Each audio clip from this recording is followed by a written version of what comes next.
Fire Emblem's come a long way, hasn't it? From niche beginnings to almost going on hiatus in the early 2010s to now being a mainstay Nintendo series. And Fire Emblem Three Houses raised it to new heights, bringing in even more fans with its characters and story, becoming the first game in the franchise to break the mark of 4 million sales. So a follow-up could carry that momentum further, right? Especially one that pays homage to how far the series has come. Okay, so it's not that simple, especially when most of those sales came right at launch.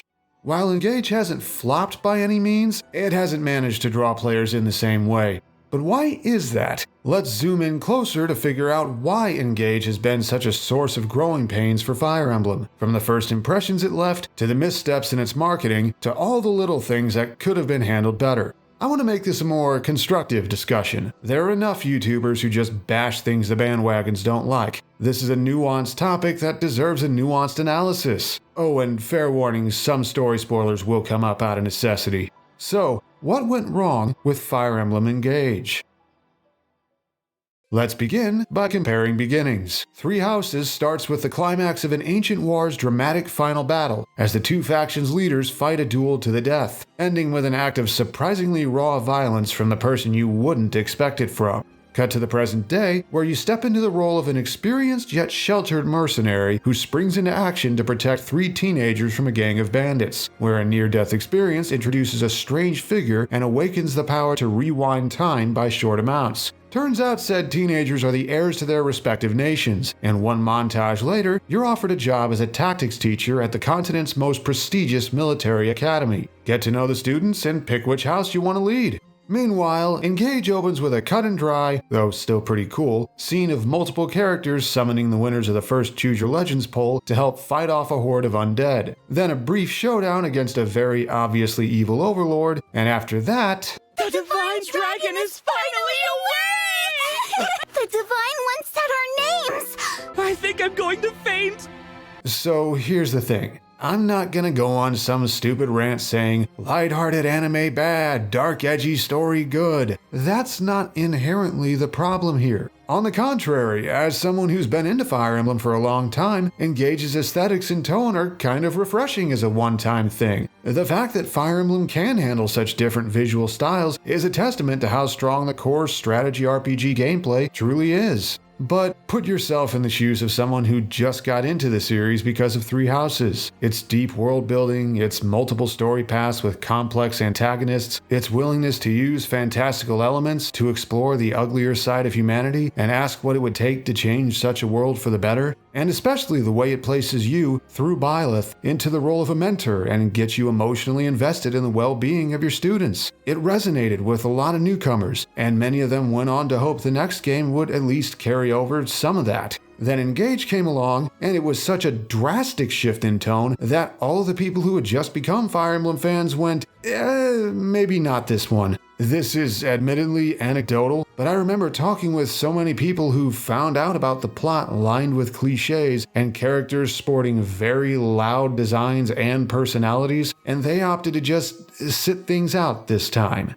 But wait, you might be thinking, Engage has plenty of less cheesy moments and more nuanced character writing, which is true, but it takes a while to get to that. The first units you interact with are Alir, the player character and proverbial straight man everyone else bounces off of, and their devoted attendants / #1 fans. It can be a bit much. Then Alfred and his retainers show up, followed by Saline and hers, and basically all of the non-optional units from Firene have some of the most exaggerated personalities in the entire game. Again, tropes are not bad, but having an opening act where everyone except the protagonist seems to have a screw loose, and where the most dramatic moment is the obligatory Fire Emblem parent death that everyone saw coming, can be off-putting. Though props for addressing the why don't you just heal her thing by having Fram actually try to, only for it to not be enough. It isn't until the Brodians join up that the writing starts showing more of its depth. But a lot of that depth, even from before that point, is tucked away behind support conversations. For example, you know Saline's whole obsession with tea? Well, once you get into some of her A supports, it becomes apparent that her tea breaks are her only real coping mechanism for the pressure she constantly feels to step up in case Alfred's illness comes back. which completely recontextualizes her biggest personality quirk. But anyone who doesn't actively care enough about Saline to pursue those higher rank supports won't ever find out. Or who doesn't support her with the right other units, like how her sea conversation with Alchrist has the latter roaming the Somniel because he can't sleep, only to find Saline sitting by the pool. One exchange of words later, it turns out they're both awake for the same reason: terrible nightmares about their brothers suddenly dying. Suddenly, there's a whole other side to these characters we don't get to see normally, but only if you find the right supports. Maybe if these nuances were more apparent from the start, or if you didn't have to go out of your way to see them, fewer people would have balked on giving Engage a chance. But because the game started off on the wrong foot so strongly, it created a hurdle, one that a lot of fans, especially newer ones, didn't think was worth trying to leap.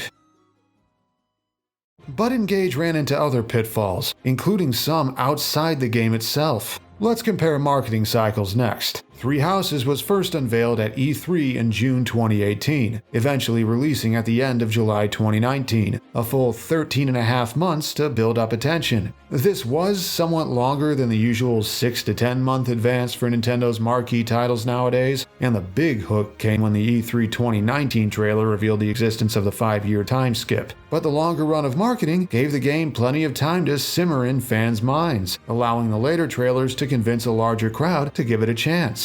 Meanwhile, Engage wasn't formally revealed until September 2022, then launched in late January 2023, a marketing cycle of barely more than 4 months. Very short for one of Nintendo's bigger IPs in the Switch era, and a huge risk for any game that hadn't been whispered about and rumored for over a decade like Metroid Dread was, much less a game that went in such a different stylistic direction. With such a short turnaround from reveal to release date, there wasn't much time for Fire Emblem fans to get accustomed to the drastic tonal shift. And there wasn't much time for word of mouth to spread after release either. Engage tried to follow the same post-launch structure as Three Houses, a few waves of free and paid updates culminating in a paid DLC side campaign with characters you could unlock for the main one. But while Three Houses spread the updates out over roughly 7 months, Engage rolled its out at lightning speed. The last one, which added the Fell Xenologue story, came out barely 2.5 months after launch. Not only did this game have less time before it hit shelves to convince hesitant players to try it out, it hardly had any time afterward to win anyone over either. That said, this one might not be the fault of Engage's marketing team. There were extenuating circumstances. When the pandemic first got really bad in 2020, it threw off development for a lot of games, leading to a domino effect of pushed back release dates ever since. Because from a business standpoint, Nintendo wants to avoid having too many big Switch titles come out too close to each other, or they risk hurting each other's sales, especially if they're in similar genres. We actually have some evidence that Engage was mostly finished by the end of 2021, much closer to the series' 30th anniversary, which means all the delays to other games, including multiple RPGs and a Fire Emblem spin-off, pushed its launch back by over a year, and as a result, it got less time to breathe before getting overshadowed by one of Nintendo's biggest games of the entire console generation. As Tears of the Kingdom was set to occupy everyone's attention for a while from May 12th onward, it seems they decided to rush Engage's DLC out the door ASAP so it wouldn't get ignored. And it wasn't the only Nintendo RPG to do that. But as a consequence, it left this Fire Emblem in the minds of fans for far less time than its predecessor. Just makes me wonder if things could have gone differently. If there had been more space for it to come out earlier somehow and have a longer news cycle, maybe it'd have grown on more skeptics than it did. But we don't have a draconic time crystal to find out, so it is what it is. But even then, one of the biggest things that dragged Engage down in the public eye wasn't one big deal breaker at all. It was a combination of many smaller flaws. For example, let's, finally, talk about the writing. Much has been said about how the plot stumbles in the final act, with underwhelming villain motivations and story beats that make the stakes feel lower than they should be. Sombron being an invader from another timeline works out, but emphasizing the "had a personal emblem that disappeared" thing over his people and his world were hunted down by mortals who feared them and now he has a grudge was not the greatest choice. Would it have worked better to emphasize emphasize how he grew to resent humanity, or maybe highlighted how he treats everyone around him like glorified tools or weapons, while Lumera and Alir treat even common folk like people, an exact parallel to how both sides treat the emblems? It feels like the devs came up with the maps and set pieces first, then left the writers to try and make it all make sense. And the moment-to-moment dialogue, while well-acted overall, can get too long-winded for its own good, especially in scenes that are supposed to be urgent, like when Vale throws Sigurd's ring across the harbor to Alir while the bad guy's ship is leaving, while saying so much in the process that it gets hard to believe. I know there's a trope about how talking is a free action, but this game abuses that trope to the point where it breaks immersion. And while the setting of Helios is inspired and fantastical, it feels underexplained. Why is the continent made of 4 interlocked regions in a rough ring shape with biomes loosely reflective of the seasons? Was Gradlon always an uninhabitable wasteland? Did Sombron originally create it by raising it out of the seafloor to serve as a lock on Lethos? All questions worth exploring that never get answered, which is a real shame. In a way, these feel like lesser versions of Fire Emblem Fate's biggest flaws. Not as serious or divisive, but still enough to adversely affect impressions of the game. But there are mistakes on the gameplay side too. For example, Engage tried to solve the problem 3 houses had of the monastery becoming a slog eventually, and didn't manage to. The hub map may be smaller and the facilities closer together, but there's a reason why a lot of players just cook, check the shops, get materials from the animals, train in the arena, and watch new support conversations, skipping the rest by the late game. Which is a problem because certain minigames reward you with items or even temporary stat buffs, yet takes so long to get through that it screws up the flow of gameplay unless you don't mind spending an hour or longer between every single map. Ironically, one of the things Fates did legitimately well was make castle tasks in between chapters quick and painless, especially since you could place important buildings wherever you want and move around the map with ease. Speaking of the arena, it's weirdly difficult to help lower-level units catch up and engage, as the features meant to help with that kind of fail to. Basing experience points from arena matches on who the unit faces and whether they win makes it very difficult to get your stragglers up to speed when it's completely random who their opponent is and which weapon they wield. And since skirmishes inexplicably scale to your strongest few units instead of, being based on the map they spawn at like in Awakening, you can't use them to help your weaker units catch up either. Sometimes even your strongest units don't stand a chance in skirmishes. Considering there are more enemies than skirmishes in past games, they all gun right for you on turn 1, and you might start somewhere that is nigh impossible to defend. Shout out to one skirmish layout on Chapter 11's map that puts everyone in a line across the entire valley with enemies coming from both sides in darkness so you can't see them. And certain mechanics tied to the emblems feel not fully thought through. Bond rings offer so little benefit that most A and S rank ones are outclassed by an emblem ring with a level 1 bond, and barely help even when you don't have enough emblems to give to all of your squad. And while certain bond rings have legitimately powerful skills when they reach S rank, you have no way of knowing which ones without consulting a guide, and unless you luck out and summon one at S rank off a 3% pull rate, it takes so many copies of a ring and so many bond fragments to meld up to S that it's just not worth it. Would lower melding costs for A and S ranks have worked better? What about getting the ability to equip an emblem and a bond ring at the same time once you've progressed far enough?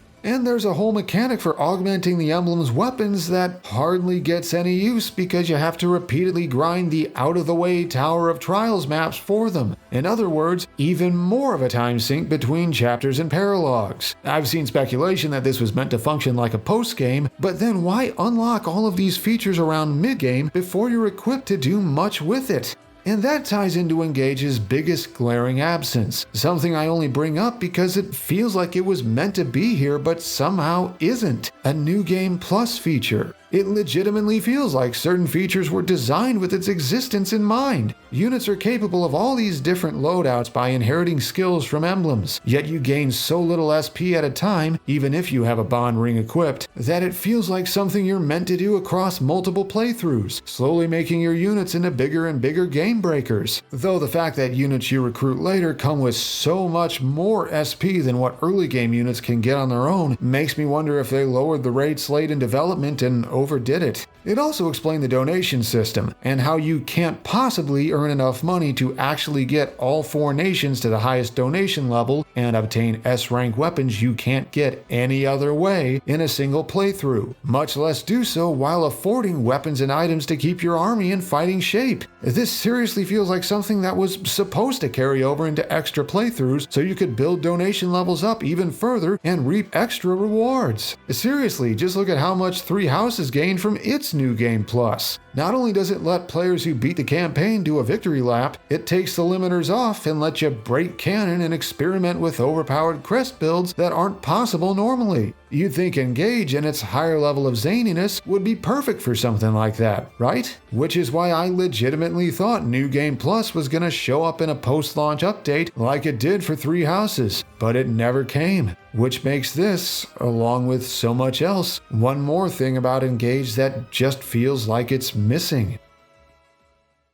So that's what, I think, went wrong with Fire Emblem Engage. Its visuals and first act were so different that it was off-putting to many fans, especially those who just became fans via 3 Houses. Its marketing cycle was too short to win people over, and its post-release content, due to extenuating circumstances, too sped up to have real staying power. And a whole lot of little missteps and features that didn't stick the landing left a mixed impression on people who played it and talked about it online. Altogether, it makes Engage a more flawed experience, though not as flawed as Fate's was, and one that's left many Fire Emblem fans disappointed. In that context, the lower sales numbers and lesser impacts aren't very surprising. Which is a shame, because Engage has some legitimate strengths too. There are a lot of memorable characters despite, or perhaps because of, their exaggerated personalities, and several have already become fan favorites. The soundtrack is amazing as usual for the series, including remixes of classic themes for the Emblem Trial paralogs that are especially well done. While their design may be divisive, Alear as a character is considered one of the better written Fire Emblem avatars, as a grounded personality uncomfortable with all the worship and a voice of reason amidst all the craziness, someone who overcomes mistakes and learns to be a worthy leader. And the actual tactical RPG gameplay is some of the best in the series yet. The emblem system and skills are honed to a fine edge, except for Leaf. The map design is top-notch, even working in gimmicks from mid-game onward that are handled far better than the ones in Fates. The combat animations are back to being larger than life, with awesome-looking critical hits and engage attacks. The difficulty is well balanced outside of the skirmishes level curves, including maddening mode, which is tough as nails yet fair in ways it's rarely been before. And the changes to the weapon triangle and the new break system make player phase strategies legitimately worth it. Hopefully the devs are able to learn from what went wrong here and what went right. If the next Fire Emblem game, well, after the remake of Genealogy of the Holy War that's probably coming next, pulls off gameplay and map design on par with Engage and combines it with world building and character writing on par with 3 Houses, we could have something truly impressive on our hands. Here's hoping, right? Special thanks to the following for helping make this video happen. Thanks especially to my patrons for the continued support. May not get me extra stats in combat, but it's still appreciated. And check out my other content if you're new here. I do a lot of analytical stuff, mainly Smash Brothers themed, but I want to dip my toes into other topics too. Maybe more in the style of this video? So, until next time, may the hit rate RNG be ever in your favor.